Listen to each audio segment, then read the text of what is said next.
नमस्ते दोस्तों, जादुई पहचान चैनल पर आपका स्वागत है। क्या आपने निपुण संकल्प के बारे में पहले सुना है, या आप घबरा रहे हैं कि जब एग्जाम होगा तो इसमें क्या पूछा जाएगा? घबराने की तो बात ही खत्म हो जाती है जब जादुई पहचान चैनल सामने आ जाता है। आज मैं आप बताऊंगी इस एग्जाम का पैटर्न क्या होता है। तो चलिए हम सैंपल पेपर देख लेते हैं किस तरह के क्वेश्चंस हमारे एग्जाम में आ सकते हैं।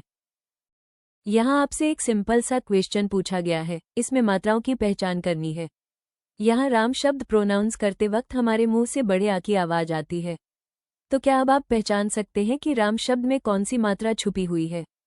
चलिए इसका आंसर देखते हैं। इसके आंसर्स आपको राइट साइड पर मिल जाएंगे।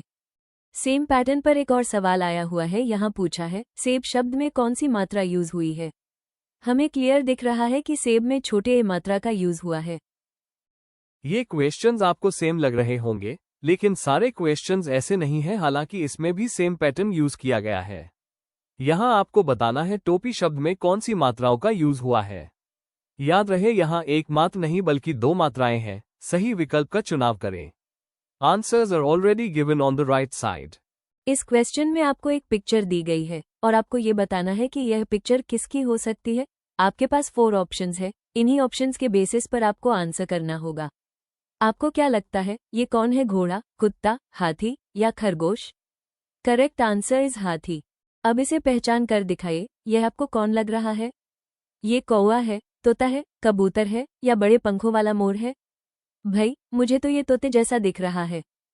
वाह, अब आया मेरा फेवरेट क्वेश्चन। आखिर यह उड़ती हुई चीज क्या है? ये जो लहरा लहरा कर आसमान में उड़ रही है, रंग बिखेर रही है और जिसे हम 15 अगस्त पर खूब उड़ाते हैं।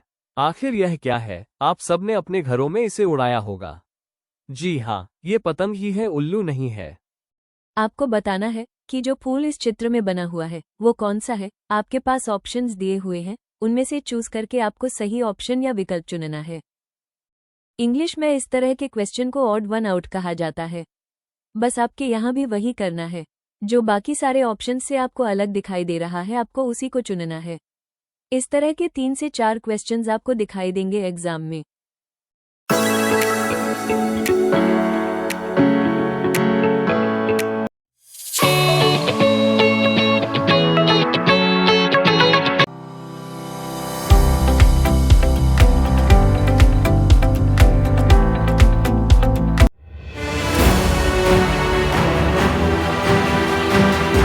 अब यहाँ आपको एक गद्यांश दिया गया है जो एक चिड़िया के बारे में है।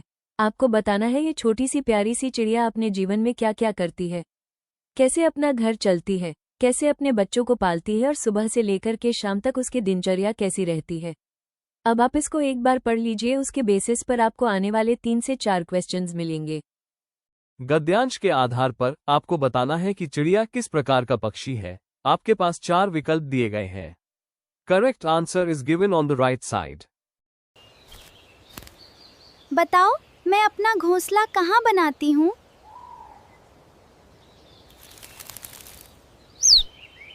इसमें बहुत ही बेसिक सवाल किया गया है कि चिड़िया सुबह उठकर क्या करती है। आप वैसे तो इसका उत्तर बिना गद्यांश को पढ़े हुए भी कर सकते थे, लेकिन मैं आपको यही बताना चाहती हूँ कि कोई भी क्वेश्चन अगर आता है एग्जाम में तो आपको उसे सीरियसली लेना है। गद्यांश को पढ़कर ही आंसर करें, बिना गद्यांश पढ़े अपनी तरफ से उत्तर देने की कोशिश ना करें। आपने देखा होगा कि हर व्यक्ति अपने जीवन में बहुत मेहनत करता है, खास करके तब जब बात उसके परिवार की हो। तो क्या चिड़िया की भी दिनचर्या कुछ ऐसे ही रहती है? क्या उसे भी बाकी लोगों की तरह सुबह सुबह काम पर जाना पड़ता है?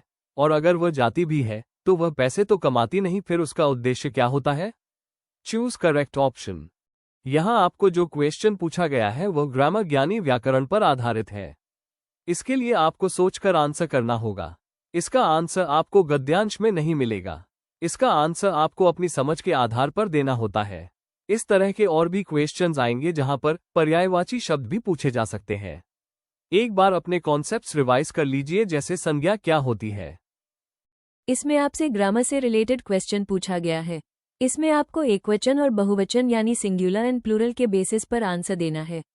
एक बात को और ध्यान रखें, यहाँ पर तो आपको उत्तर राइट साइड में दिया हुआ है, पर क्वेश्चन पेपर में आपको सिर्फ सवाल पूछे गए होंगे। यहाँ पर एक सुंदर सा चित्र बना हुआ है। अब इसके बेसिस पर 2 तरह के प्रश्न आपसे पूछे जा सकते हैं। पहले इस चित्र को डिस्क्राइब करिए, यानी अपने शब्दों में इसका वर्णन कीजिए कि आपको यहाँ क्या क्या चीजें दिखाई दे रही है। इसको पूछने का मतलब है कि एग्जामिनर आपको चेक करना चाहता है कि आपकी समझ में कितना आता है और आपकी भाषा पर पकड़ है या नहीं। दूसरा ये कि यह चित्र दिखाकर इससे संबंधित प्रश्न आपसे पूछे जा सकते हैं, जिनका आपको जवाब देना पड़ेगा ऑप्शंस के आधार पर।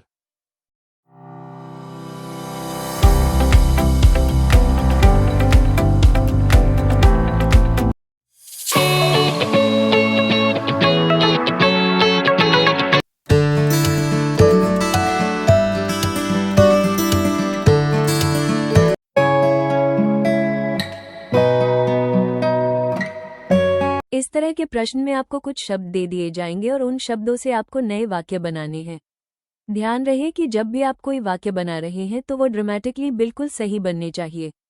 दूसरी बात, अवॉइड स्पेलिंग मिस्टेक्स। ये क्वेश्चंस बहुत स्कोरिंग होंगे, इसलिए बहुत ध्यान से इन क्वेश्चंस को अटेम्प्ट कीजिएगा। ये क्वेश्चंस आपकी ग्रामर को चेक करने के लिए हैं। इसमें आपको 4 ऑप्शंस दिए जाएंगे। आपको सही विकल्प चुन करके आंसर करना है। All the best for your exam.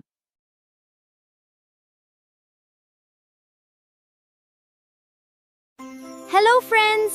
Hi! Please like this video and subscribe to our channel. Thank you so much. Thank you so much.